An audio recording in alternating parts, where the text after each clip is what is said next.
When people enter the Indian Police Service, the IPS, they are starry-eyed and they have Singham-like idealism in mind. But as days roll by and they become part of the system, their idealism waxes and wanes. And the first sign of this is when the officer begins to think in terms of what his political boss wants rather than what the law demands. My first rendezvous with a politician was way back in August 2004. I was in my first independent charge as the police head of any district. I was posted in Dharwad district. I was just a month old in that post. The local court had issued a non-bailable warrant against the then Chief Minister of Madhya Pradesh. Executing non-bailable warrant meant arresting her. Eventually, this incident led her to resign from the post of Chief Minister. But for me, trust me, though this incident involved a person as high profile as the Chief Minister of a state, this has been the easiest challenge till date. In India, we have a deep-rooted menace of VIP culture. The VIPs, particularly the politicians, are given special treatment of various kinds, one such being policemen given as gunmen to politicians. Now, in most of the situations, even when there is no real threat, gunmen are given as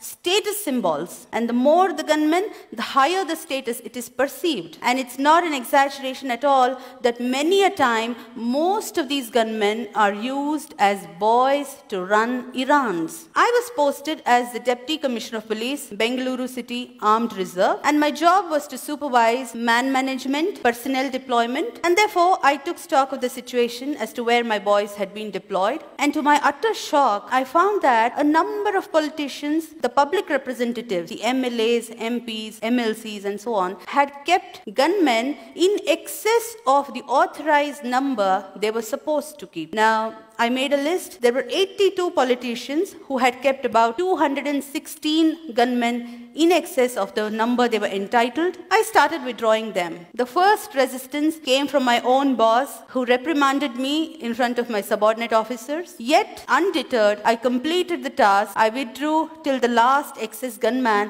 came back to the unit. In the same stroke, I also withdrew 8 brand new SUVs kept by the then ex-Chief Minister of Karnataka. The man had stepped down from the post of Chief Minister, yet the vehicles had continued to be with him. I withdrew the vehicles, but I often wondered why my predecessors had not acted. What prevented them from setting things right? I later learned that these are called the dirty jobs. They are unpleasant tasks, inviting the wrath of the politicians, and nobody wants to do them. Not very long ago, I was posted as DIG Prisons, Bengaluru. I was there in that post for barely 17 working days, barring all the Sundays and holidays. And during that time, I witnessed similar special treatment being given to a convict. This convict was very powerful. She had been the close aide of the ex-Chief Minister of Tamil Nadu who died recently. The convict herself was slated to be the Chief Minister some time ago in that state. Now, the Supreme Court had convicted her under Corruption Act for possessing disproportionate assets beyond her known sources of income. Flouting the Honorable Supreme Court's orders, the jail officials had given special facilities to her as quid pro quo. So I reported this irregularity. And soon after this report, a number of people asked me, was your act a well thought out one or something done at the spur of the moment? Frankly speaking, I did not think of the consequences. There was no need to, because I was clear in my mind that I had acted in a manner most transparent and accountable, which every public servant is expected to. Now, after this report, I was slapped a defamation suit notice. So what is the take home? If you stir hornet's nest, be prepared for all kinds of oddities and notices. Now the law is very clear, rules are very clear. If a public representative is booked or named in the FIR as accused, be it the MLA or MLC or MP, he cannot claim it as his privilege. There can't be any privilege motion against the person who does it. Yet, unjustifiably, I was slapped the notice. I was made to appear before the privilege committee of the state legislature a number of times, and it dragged on for several years. And now, what is the take home?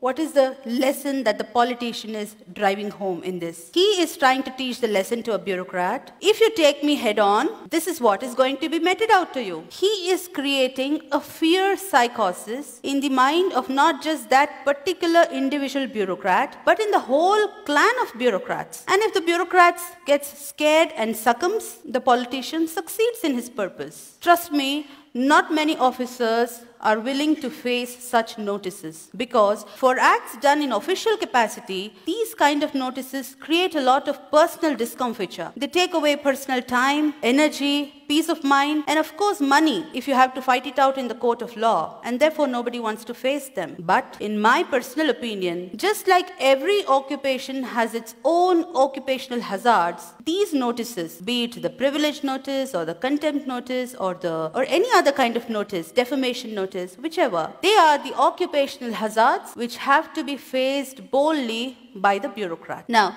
coming to the challenges that I faced as a woman in male-dominated police force, the peril is that the woman officer could be ignored, taken for granted, taken lightly. Her instructions can be thrown to air at times. I had one such shocking experience in Gadag district. In 2008, I was heading Gadag district police force. There was a powerful politician who had been a minister earlier. He addressed a gathering of his followers and made an inciting speech that made his followers to set ablaze on fire 3 government buses soon after his speech. Now, government buses mean public property bought out of taxpayers' money. I instructed my subordinate, the second in command of the rank of DYSP, to arrest the politician as he was prima facie guilty of abetment of the offense, and there was videographed evidence of his speech. Now, to my utter shock, not only my subordinate resisted, refused, but also kept on arguing relentlessly and kept lying to me that the politician had already left the town. I too did not budge. I had reached the police station in the morning and I kept sitting throughout the day. So it became evening, it became night. The clock struck 9 at night, 9:15, 9:30, 10. And finally, when the police staff saw that I'm not budging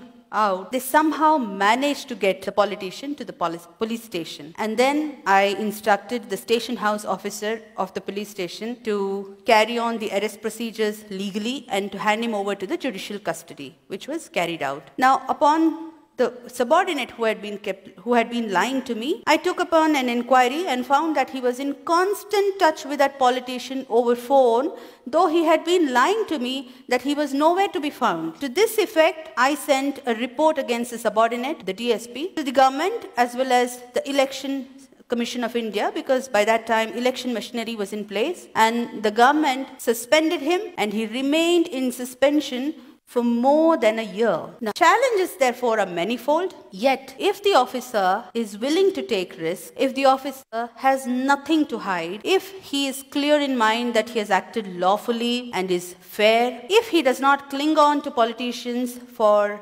perks, cushy postings and so on, and last but not the least, if he has kept his bags packed ready to move out anytime if transferred, then such an officer, he or she, becomes a force to reckon with. Now, you might see that it's a commonplace knowledge that the MLAs, the MPs, the MLCs, these posts are created under the Constitution of India, but one must not forget that it is under the same Constitution, the All India Services, the IAS, the IPS are created. And Article 311 of the Constitution gives complete protection to the bureaucrat for acts done in official capacity, and it is available to every officer in the country, including the state services. So the day the bureaucrats are able to come out of the phobia of transfers, the phobia of politicians, we will have the best bureaucracy in the world. Karl Marx once said, bureaucracy is an iron cage. But I find that our bureaucrats have chained themselves. They are the ones holding the chains. The day they break away from these self-imposed chains, the day they start exercising their real power, we will see a new India.